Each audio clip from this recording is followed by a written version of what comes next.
नमस्कार सभी को, एक बार फिर से स्वागत है एक और नए एपिसोड में, फिट योगीज़ पॉडकास्ट के एक और नए एपिसोड में। और यह हमारी सीरीज़ चली हुई है चेतना के कमल। चेतना के कमल सीरीज़ में ये एक नेक्स्ट एपिसोड है। और लास्ट टाइम हमने सेल्फ हीलिंग के कुछ तरीके जाने थे कि कैसे 5 डायमेंशंस की हीलिंग हम किस प्रकार से कर सकते हैं। अगर आपने वो एपिसोड नहीं सुना है तो आप उसको सुनिए। और बहुत उसके 2 भाग हैं, उन दोनों को आप सुनेंगे तो कंप्लीट समझ में आएगा आपको। उसमें मैंने सेल्फ हीलिंग के बारे में बताया और 5 डायमेंशंस के बारे में बताया है। आज का जो हमारा एपिसोड है उसका जो थीम है वो है ईगोलेसनेस। ईगोलेसनेस के बारे में मैं अपने विचार आपको दूंगा और मेरा जो जीवन का एक्सपीरियंस है वो भी मैं आपको दूंगा। ये जो एपिसोड हैं, जैसा आपको पता है कि ये सारे ऑडियो एपिसोड हैं और ये थोड़े से लंबे हो सकते हैं, तो इनको आप काम करते करते सुने। और इनके अंदर कोई एडवर्टाइजमेंट नहीं रहेगी तो भी आपके लिए आसान रहेगा। हेडफोन में लगा के आप अकेले होके सुने। एक आत्मचिंतन है ये। एक ऐसा चिंतन है जो मैंने किया और उससे जो मुझे मिला या जो उसका इफ़ेक्ट हुआ, अच्छा या बुरा, वो मैं आपके साथ यहाँ पर शेयर कर रहा हूँ। ये सारी चीज़ें मैं लगभग 12th क्लास के बाद मैंने ये सारी चीज़ें शुरू की थी। लगभग आज से 20 साल पहले लगभग 12th क्लास तक मुझे कोई भी इस टाइप की चीज़ों का, इस टाइप की स्पिरिचुअल आध्यात्मिक फ़िलॉसफी का कुछ नहीं पता था। किस्से कहानियाँ पता थी, वो रामायण महाभारत वाली जितना सब बच्चों को पता होती हैं, लेकिन उनसे कोई सोल्यूशन नहीं हो पाया था। उनसे यही था कि मैं और गहरे डिप्रेशन में आ गया था। किसी से बात भी नहीं करता था। डिप्रेशन नहीं था, वो एक चिंतन था। एक हर चीज़ को एक डीपली ऑब्जर्व करने की आदत थी। तो एकांत में रहता था, अकेला रहता था। तो लेकिन फिर वही बात होती है कि जो हमें धार्मिक ज्ञान बाहर से मिलता है वो हमें कहीं ना कहीं अपराध भाव में डाल देता है। कुछ हम गलत कर देते हैं, कुछ ऐसा होता है तो अपराध भाव में हम चले जाते हैं। लेकिन जब रियल आध्यात्मिकता और स्पिरिचुअलिटी का की कुछ किताबें मैंने पढ़ी, थोड़ा सा योग की कुछ किताबें पढ़ी, तो मेरा दिमाग थोड़ा सा खुलना शुरू हुआ उस बारे में। फिर मैंने अभ्यास किए तो थोड़ा सा धीरे धीरे करके काफ़ी एक नया आयाम मुझे अपने जीवन का जानने को मिला। और आज जिस आयाम की मैं बात करने जा रहा हूँ वो भी एक अल्टीमेट चीज़ है। अब मुझे ये नहीं पता कि कितने लोगों को ये समझ में आएगा और कितने लोगों को ये प्रैक्टिकल लगेगा, लेकिन मैंने इस आयाम को बहुत अच्छे से जिया है। और काफ़ी हद तक मतलब दुखों से मैंने इस आयाम ने मुझे दुखों से मुक्त किया है। हाँ, कई जगह पर यहाँ पर गलत भी समझ लिया गया हूँ मैं इसकी वजह से। वो सारी बातें आज के इस एपिसोड में हम करेंगे। आज का जो हमारा थीम है वो है ईगोलेसनेस, मतलब अहंकार शून्यता के साथ जीना। देखिए, 2 प्रकार का जीवन होता है। एक प्रकार का वो जीवन होता है जब आप कुछ करने की कोशिश करते हैं, कुछ बनने की कोशिश करते हैं, कुछ स्थापित करने की कोशिश करते हैं, अपना नाम ऊपर करने की कोशिश करते हैं, जीतने की कोशिश करते हैं। आप हमेशा एक अग्रेशन में रहते हैं, आप एक एक्टिव मोड पर अपने जीवन को जीते हैं। यह भी एक जीवन जीने का अच्छा तरीका है। और अगर आपको ये सूटेबल लग रहा है और आप ये सब कर पा रहे हैं तो बहुत अच्छी बात है, क्योंकि हर कोई पैसिव तरीके से नहीं जी सकता। अहंकार शून्यता जो है वो एक पैसिव मेथड है जीवन को जीने का। लेकिन मैंने ये देखा है कि यह जो तरीका है यह हर किसी के ऊपर काम नहीं करता। कुछ लोग एक्टिव पर्सनैलिटी होते हैं, कुछ लोग पैसिव पर्सनैलिटी होते हैं। तो आपको खुद देखना है कि आप मतलब अंतर्मुखी ज़्यादा हैं या बाह्यमुखी ज़्यादा हैं। अगर आप बाह्यमुखी हैं तो फिर आपके लिए वो रास्ता है मोटिवेशन का, अग्रेशन का, एक्टिव, आप सब बड़ी बड़ी चीज़ें करें, बड़ी बड़ी सोचें, पॉजिटिव सोचें। लेकिन शायद मेरे साथ ये चीज़ें नहीं काम कर पाई। मेरे साथ ये चीज़ें नहीं काम कर पाई। इसकी वजह से मुझे क्या होता है कि मैं हर चीज़ को बहुत ज़्यादा गहराई से सोच लेता था, और बहुत ज़्यादा गहराई की सोचने की वजह से मुझे वो जो एक एक्टिवनेस जो थी, वो जो मोटिवेशन भी कह सकते हैं उसको, वो सब मुझे अंदर ही अंदर खोखला लगता था। मुझे लगता था कि ये ज़बरदस्ती कुछ बनने की या कुछ दिखाने की जो कोशिश है, उसमें बहुत ज़्यादा तनाव पैदा हो रहा है। मतलब इंसान रिलैक्स नहीं हो पा रहा है, रेस्ट नहीं कर पा रहा है उसका माइंड, और फिर एक बनावटी पने में एक रोबोट की तरह ही दूसरों को दिखाने के लिए, कुछ साबित करने के लिए उसका पूरा जीवन चला जाता है। वो चाहे अच्छी सेंस में कुछ साबित करना चाहता हो, लेकिन एक एफ़र्ट लगता है, एक जीवन ऊर्जा लगती है, और आप बनना तो कुछ चाहते हैं, लेकिन उस कुछ बनने के चक्कर में आप खुद को खो देते हैं। ऐसा मैंने पाया है, मेरी ऑब्जर्वेशन है ये, कि हम दूसरों को दिखाना चाहते हैं, हम कहीं अव्वल आना चाहते हैं, कोई जैसे कोई रेस जीतना चाहते हैं, और उसकी वजह से हमारा जो माइंड है वो फ़ाइट और फ्लाइट मोड पे ही रहता है, या फिर हम बहुत अग्रेशन में रहते हैं और हमें लगता है कि हम मतलब एक मैत्री भाव में नहीं रह पाते। हमें लगता है सब हर कोई हमें नीचा दिखाना चाहता है, या हमें लगता है कि ये हमसे आगे निकल जाएंगे, या हम पीछे छूट जाएंगे। तो एक उसको मैंने पाया अपने अनुभव में, एक रैट रेस, एक ऐसी चूहा दौड़ जो कहीं नहीं पहुंच रही है। भाग रहे हैं सब, वो उससे आगे निकल रहा है, वो उससे आगे निकल रहा है। और इसका मतलब मैं ये नहीं कह रहा हूँ कि आप कुछ ना करें, लास्ट तक आपको समझ में आ जाएगा कि मैं क्या कह रहा हूँ। इसका मतलब ये नहीं कि मैं ये नहीं कह रहा कि आप कोई काम ना करें या कुछ भी बड़ा उद्देश्य ना बनाएं।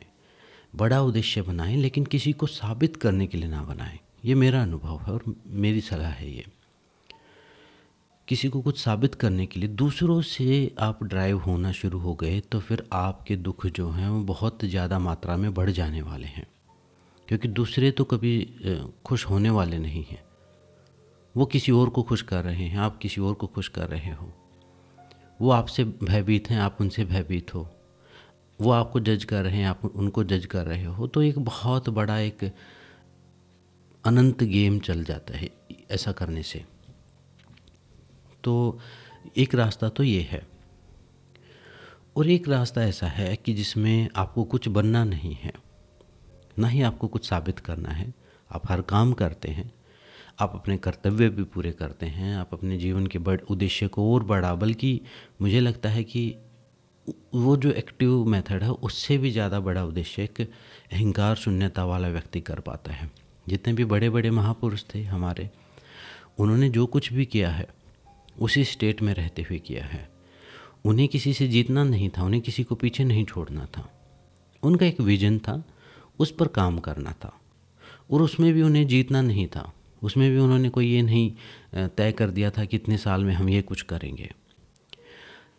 मैंने पाया है कि इस स्टेट ऑफ माइंड में जब हम रह के काम करना शुरू करते हैं, बिल्कुल सहज भाव के साथ, सरलता के साथ, जैसे हैं वैसे ही, तो उससे पहला इफ़ेक्ट तो यही आता है कि अंदर का तनाव ख़त्म हो जाता है।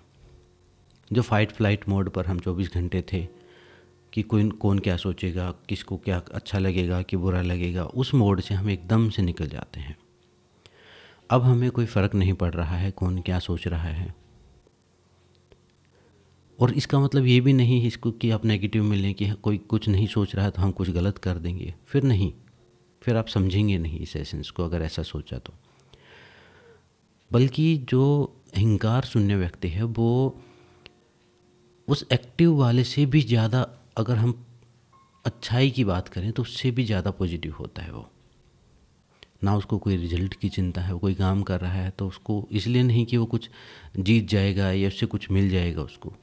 वो एकदम अपने आप में हर काम को अपने आनंद के साथ, अपनी परिपूर्णता के साथ करता है, और उसकी वजह से जो उसका काम है वो एकदम यूनिक हो जाता है। फिर वो जो रैट रेस वाला, जो फाइट फ्लाइट मोड वाला जो व्यक्ति है वो नहीं कर पाता है। और मैंने देखा है कि जब आप फाइट फ्लाइट मोड में, मतलब स्ट्रेस में रहते हैं 24 घंटे, जब आप कुछ साबित करने को रहते हैं, एक खाम खा के जैसे एक मशीन चल भी नहीं रही है और एक इंजन गर्म हो जा रहा है उसका, ऐसा रहता आपके मस्तिष्क के साथ। जब आप सहज भाव में, सरल भाव में रहना शुरू करते हैं, एकदम स्वाभाविक रहना शुरू करते हैं, एकदम सत्य में जीना शुरू करते हैं। मैं बोलता हूँ इस चीज़ को सत्य में जीना, जो जीवन की सच्चाई है, जैसे हैं वैसे ही दिखना, वैसी ही बात करना और संवेदनशील होके जीना। सत्य में जीना, संवेदनशील होके जीना। अगर नहीं तो फिर आप सत्य को का मतलब यही समझोगे, वही कड़वाहट वाला सत्य, कि जलते भूनते रहोगे कि मैं ये लोग इतने झूठे हैं, मैं इतना सच्चा हूँ। वो वाला, वो टॉक्सिक सत्य की बात नहीं कर रहा मैं। एकदम सहज, सरल, स्वाभाविक, नॉन रिएक्टिव, एकदम जैसे हैं वैसे ही, एकदम फ्लो के साथ जीवन को जीना शुरू करते हैं। यह जो कॉन्सेप्ट है, ये मुझे पहली बार जो कॉन्सेप्ट मिला था, यह एक मूवी मैंने देखी थी। एक मूवी थी द शिफ्ट करके, the shift, doctor Wayne Dyer की मूवी है। उसको आप देखना, हिंदी इंग्लिश दोनों में अवेलेबल है वो। तो उसमें एक डायलॉग ने मुझे चेंज कर दिया था अंदर से। उसमें ये बात थी कि उसमें कई सारे लोगों की स्टोरी दिखाई गई है। कुछ कुछ करने की कोशिश कर रहे हैं, कोई डायरेक्टर बनने की कोशिश कर रहा है, कोई अच्छा एक्टर बनने की कोशिश कर रहा है, कोई अच्छी मदर बनने की कोशिश कर रही है, कोई एक अच्छा हस्बैंड बनने की कोशिश कर रहा है। ऐसे 4-5 लोगों की स्टोरी दिखाई हुई है। मतलब वही एफर्ट वाला जीवन, एक्टिव जीवन, और उसमें सारे तनाव में आ जाते हैं। और सबके जीवन में एक फिर स्पिरिचुअल क्राइसिस आता है। सबके बिजनेस ख़राब हो जाते हैं, फैमिली ख़राब हो जाती है, किसी की मूवी नहीं चलती। मतलब एक जो डाउनफॉल आता है जीवन में, वो डाउनफॉल उनके जीवन में आता है। और उसे ही जो मूवी में द शिफ्ट जो कहा है, जो परिवर्तन का एक बड़ा परिवर्तन, तो वही परिवर्तन उस मूवी में दिखाया गया है। उसके बाद जब वो बिजनेसमैन जिसके पास बड़ी बड़ी गाड़ियाँ रहती थी, बड़े बड़े ऑफिस थे, नौकर थे, और एक दिन ऐसा आता है कि उसके पास एक भिखारी को देने के लिए भी पैसे नहीं होते हैं, किसी से फ़ोन भी मांग के करना पड़ता है। तब उसको अपने जीवन की सच्चाई का अनुभव होता है। एक ऐसी मदर की बात बताई जिसने अपने जीवन के कुछ साबित करने के लिए अपने जीवन की जो मुख्य, जो उसके अंदर की जो कला थी, उसको दबा दिया था।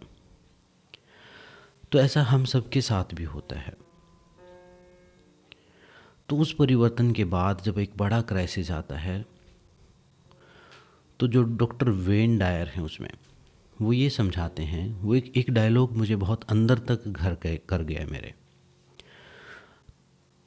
तो ये कहा कि जब तुम अपनी माँ के पेट में थे, जिस दिन से तुम एक सेल थे, छोटे से एक सेल थे अपनी माँ के पेट में, इस बात पर आप भी चिंतन कीजिएगा। जब आप अपनी माँ के पेट में थे, एक छोटे से सेल थे, एक छोटी सी कोशिका थे, और उससे एक पूरे बच्चे आप बन गए, एक पूरे इंसान बन गए, इंसान का छोटा रूप। यानी 9 महीने में आपने अपने लिए क्या किया था। तो उससे आपको समझ में आएगी कि हम कुछ कर नहीं रहे हैं, चीज़ें हो रही हैं, हमें तो बस सहयोग करना है उसमें आगे कहा था कि जो शक्ति एक छोटे से सेल से लेके एक बच्चा पूरा बड़ा होने तक माँ के पेट में, एक अंधेरे में, एक लिक्विड में, जहाँ सांस लेने की जगह नहीं, जहाँ खाने की जगह नहीं, वहाँ तुम्हारा ध्यान रख सकती है, जो तुम्हें वहाँ जीवित रख सकती है, तो वो शक्ति आगे के 90 साल में क्यों नहीं ध्यान रख सकती, कि जो 9 महीने उस जगह आपको जीवित रख सकती है और बड़ा कर सकती है। वहाँ ग्रो किया ना आपने, और अब जो ग्रो कर रहे हो उससे अच्छी तरह ग्रो कर रहे हो। तो कंक्लूजन ये था कि एक गहरे सरेंडर के भाव में रहना, एक समर्पण के भाव में जीना, कि जब आप अहंकार शून्य हो जाते, कुछ बनने की कोशिश छोड़ देते, तभी आपको अपने जीवन का रियल असली उद्देश्य समझ में आता है। और यहाँ उद्देश्य में कोई मोक्ष की बात नहीं कह रहा कि आपको निर्वाण प्राप्त करना है, मोक्ष प्राप्त करना है, नहीं। इस पृथ्वी पर जिस उद्देश्य के लिए आप आए हैं वो प्राप्त करना है आपको। हो सकता है कोई यहाँ पर पेंटिंग बनाने आया हो सकता है कोई कुछ क्रिएट करने आया हो सकता है कोई पेड़ लगाने आया हो सकता है कोई गरीबों की सेवा करने आया हो। मोक्ष जो है वो तो अल्टीमेट उद्देश्य है जीवन का। लेकिन मोक्ष से पहले भी छोटे छोटे हर जीवन में हमें कुछ उद्देश्य मिलते हैं, कुछ टास्क मिलते हैं। उस टास्क का जब तक हमें पता नहीं चलेगा, हम ऐसे ही अशांत घूमते रहेंगे, ऐसे ही रैट रेस में घूमते रहेंगे। और वो कब पता चलता है? जब आप शांति से भाग दौड़ छोड़ के बैठ जाते हैं। नॉर्मली वो कब बैठ पाता है इंसान? वैसे तो ध्यान करने में बोला गया है कि आराम से बैठ जाएं शिथिल होकर, और जो चीज़ें हो रही हैं उन्हें ऑब्जर्व करें, देखें, होने दें, यूनिवर्स को अपने अंदर से बहने दें। तो फिर आपको पता चलता है कि आप किस उद्देश्य के लिए आए हैं। धीरे धीरे उद्देश्य आपके सामने आता है। लेकिन ऐसा करते नहीं हैं लोग। अब नहीं करने की वजह से क्या होता है, फिर यूनिवर्स उनको बड़े क्राइसिस से गुजारता है। बल्कि मैं ये कहूँ, यूनिवर्स नहीं गुजारता, वो खुद ही गुजर जाते हैं, क्योंकि वो अपने जीवन के उद्देश्य से भाग रहे होते हैं, बच रहे होते हैं। अपने जीवन का उद्देश्य ना होने की वजह से, या दूसरों को देख के अपने जीवन के उद्देश्य को निर्धारित करते हैं कि मेरा पड़ोसी ये बना तो मैं भी ये करूँगा, उसने ये गाड़ी ली तो मैं भी ये लूँगा, उसने इतना बड़ा घर लिया तो मैं भी। हो सकता है आप पूरी पृथ्वी आपका घर हो, आपको घर की ज़रूरत ही ना हो सकता है गाड़ी की आपको ज़रूरत ही ना हो, आपके पैर ही सारी उम्र काम करते रहें बढ़िया तरीके से। हमारे बड़े बड़े योगी महापुरुषों ने पूरा भारत नाप दिया उन्होंने पैरों से, बिना किसी गाड़ी के। और जिनके पास बड़ी बड़ी गाड़ियां हैं वो कुछ किलोमीटर में ही सारी उम्र में मर जाते हैं। तो वो तो आपको एक पॉइंट पर आके सरेंडर करना पड़ेगा। या तो आप वैसे करें, या फिर वो यूनिवर्स या वो शक्ति, या जिसको हम माँ कहते हैं, हमारे धर्म में उसको माँ कहा है, वो यूनिवर्सल इंटेलिजेंस, वो एक महामन जिसकी वजह से हम यहाँ पर सरवाइव कर रहे हैं, जो हमें सपोर्ट कर रही है, उस उद्देश्य को हम जब तक नहीं जान लेंगे, वो हमें बार बार खींचता चला जाएगा। तो इस अभ्यास को जब मैंने किया तो अंदर का सारा तनाव मिट गया। अब मुझे कुछ जीतना नहीं, मुझे करता हूँ मैं जो भी करता हूँ वो क्रिएटिविटी है, वो मेरा कोई जीतने का उद्देश्य नहीं है। जो भी मैं कर रहा हूँ, ये पॉडकास्ट बना रहा हूँ, मैं इसलिए नहीं बना रहा कि कोई इसे सुनेगा, मैं महान हो जाऊँगा। ये बस बना रहा हूँ क्योंकि मेरे को अच्छा लगता है। तो उसके फल से मैं रहित हो गया, और शायद ये कर्म फिर बंधन भी नहीं बन पाएगा, क्योंकि इसमें मेरी आसक्ति नहीं। कोई देखे तो ठीक, नहीं देखे तो ठीक, मैंने अपनी तरफ से पूरा कंप्लीट कर दिया। तो इस भाव में जीने की मैं बात कह रहा हूँ। एक गहरे अहंकार शून्यता, कोई इमेज भी क्रिएट नहीं हुई। यानी अगर कोई मेरी इज्जत बेइज्जती करना चाहे तो वो भी मुश्किल काम है, क्योंकि मैंने अपने माइंड में कोई इमेज क्रिएट ही नहीं की। तो मैं एकदम पानी की तरह, जो व्यक्ति जैसा देखे उसको वैसा ही दिख जाऊं। तो इस अभ्यास को आप भी अपने जीवन में उतार सकते हैं। और इस अभ्यास को करने के लिए, और आप देखेंगे कि बहुत तनाव मिट गए हैं आपके, जो फाइट फ्लाइट मोड में थे उससे एकदम से सहज सरल में हो गए हैं। और क्रिएटिविटी और प्रोडक्टिविटी की बात, इसमें सिर्फ एक ही एक्सक्यूज़ व्यक्ति दे सकता है कि अच्छा ऐसे करेंगे तो कैसे काम चलेगा। मैं ये कहता हूँ कि ऐसे करेंगे तो जैसा काम अभी चला हुआ है उससे भी बहुत ज़्यादा अच्छा चलेगा, इससे ज़्यादा क्रिएट कर पाएंगे, इससे ज़्यादा प्रोडक्टिविटी होगी आपकी, और आपके पास एक उद्देश्य भी होगा। और इस पृथ्वी पर रोबोट की तरह नहीं घूम रहे होंगे आप, और ना ही किसी से पूछने की ज़रूरत पड़ेगी कि मैं क्या करूं क्या ना करूं। आपका माइंड क्लियर होगा, एक मेंटल क्लैरिटी आपको मिलेगी। फिर आप जो भी करेंगे आप अपने अंतर मन से करेंगे, अपने अंदर की इंट्यूशन से करेंगे, यानी अपने सोर्स से आप जुड़ जाएंगे।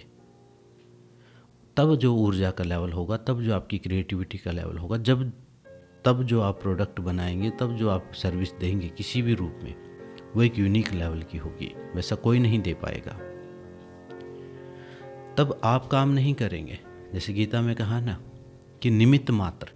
जब आप निमित्त मात्र वाली स्टेज में जीना शुरू करेंगे, जब तक आप क्रिएट कर रहे हैं, जब तक आपको लगता है कि मैं कर रहा हूँ, तो ये मैं आते ही हम यूनिवर्सल एनर्जी से डिस्कनेक्ट हो जाते हैं।